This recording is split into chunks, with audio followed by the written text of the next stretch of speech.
बिस्मिल्लाहिर्रहमानिर्रहीम नहमदुहु व नसल्ली अला रसूलिल करीम। Dear students, important topic discuss करने जा रहे हैं, that is Le Chatelier principle. क्या है ली शेटलियर प्रिंसिपल, इक्विलिब्रियम क्या है, इक्विलिब्रियम कांस्टेंट क्या है, फॉरवर्ड रिवर्स रिएक्शंस क्या है, रिवर्सिबल रिएक्शंस क्या है। किसी को अगर ये पता ना हो तो काइंडली प्रीवियस लेक्चर्स में देख लीजिएगा। प्रीवियस वीडियोस में मैंने काफ़ी डिटेल से सारी चीज़ें एक्सप्लेन की है, वो देख लीजिएगा, इंशाल्लाह आपको समझ आ जाएगी। सो ली शेटलियर प्रिंसिपल क्या कहते हैं? It states that if you impose a change in concentration, temperature or pressure on a chemical system at equilibrium, the system responds in a way that opposes the change.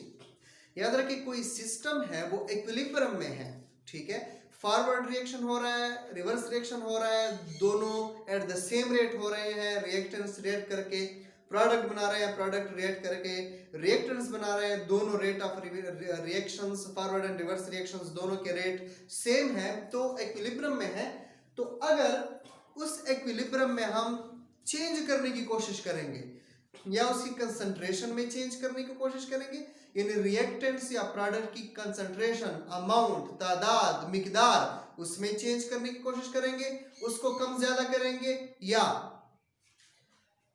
उसके temperature को कम ज्यादा करने की कोशिश करेंगे, या प्रेशर, जितना pressure है, जितना वॉल्यूम है, उसको कम या ज्यादा चेंज करने की कोशिश करेंगे, तो जो सिस्टम था जो ऑलरेडी इक्विलिब्रियम में चल रहा था, इक्विलिब्रियम स्टेज रीच हो चुकी थी, वो सिस्टम इस चेंज को अपोज करेगा, यानी हमें अपोज करेगा कि बराए मेहरबानी ये चेंज हमारे अंदर प्रोड्यूस ना करें, कंसंट्रेशन चेंज ना करें, यानी अमाउंट, मिकदार ऑफ रिएक्टेंट्स और प्रोडक्ट्स वो चेंज ना करें, टेम्परेचर हमारा चेंज ना करें, प्रेशर चेंज ना करें, हमें वो अपोज करेगा। Oppose in the sense, oppose doesn't mean कि हमें, अपोज इन द सेंस कि वो केमिकल रिएक्शन या आगे की तरफ कर देगा या पीछे की तरफ कर देगा, मींस या फॉरवर्ड की तरफ ज्यादा हो जाएगा या रिवर्स की तरफ ज्यादा हो जाएगा, हमें अपोज करने के लिए, या प्रोडक्ट ज्यादा से ज्यादा बनाएगा या रिएक्टेंट ज्यादा से ज्यादा बनाएगा या स्टॉप हो जाएगा, ये उसका पोजीशन है, ठीक है।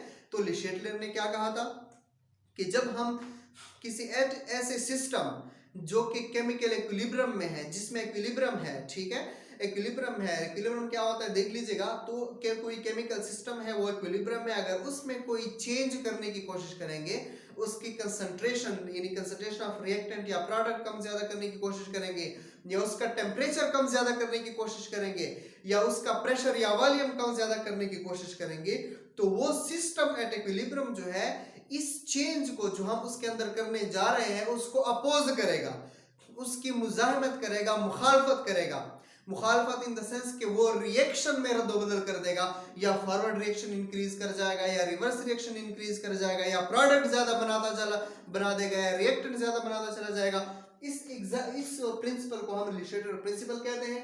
इसकी यूजफुल बहुत ज्यादा एप्लीकेशंस हैं। लेट्स से एग्जांपल से मैं आपको काफी डिटेल से समझाता हूं। For example, sulphur dioxide oxygen के साथ रिएक्ट करके सल्फर डाइऑक्साइड, या हेबर प्रोसेस के थ्रू नाइट्रोजन हाइड्रोजन के साथ रिएक्ट करके अमोनिया बना रहा था। यानी पहले जब हमने ये दोनों सल्फर डाइऑक्साइड और ऑक्सीजन किसी कंटेनर में ऐड किया, कैटलिस्ट ऐड किया, कैटलिस्ट ने जल्दी जल्दी V2O5 वेनाडियम पेंटॉक्साइड जो है उसने इक्विलिब्रियम तक पहुंचने में जो टाइम लगता है वो कम करके जल्दी जल्दी इक्विलिब्रियम पे ले आया इस सिस्टम को, फर्स्ट रिएक्शन को।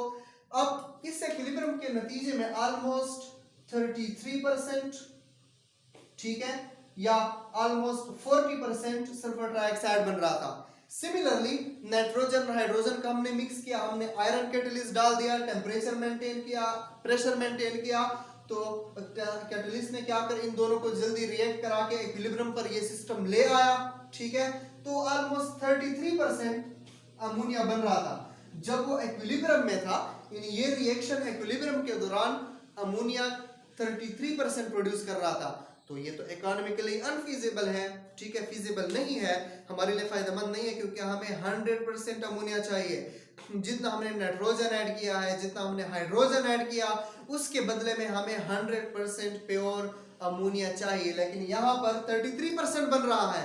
तो इसलिए हम क्या करते हैं, ली शेटलियर प्रिंसिपल के जरिए हम इसमें से चेंजेस करने की कोशिश करते हैं। क्या करते हैं, प्रेशर बढ़ा देते हैं, टेम्परेचर कम कर देते हैं, ठीक है, मुख्तलिफ किस्म के चेंजेस करके हम प्रेशर ज्यादा कर देते हैं, टेम्परेचर कम कर देते हैं, तो अमोनिया जो है वो 33% से 98% तक चला जाता है।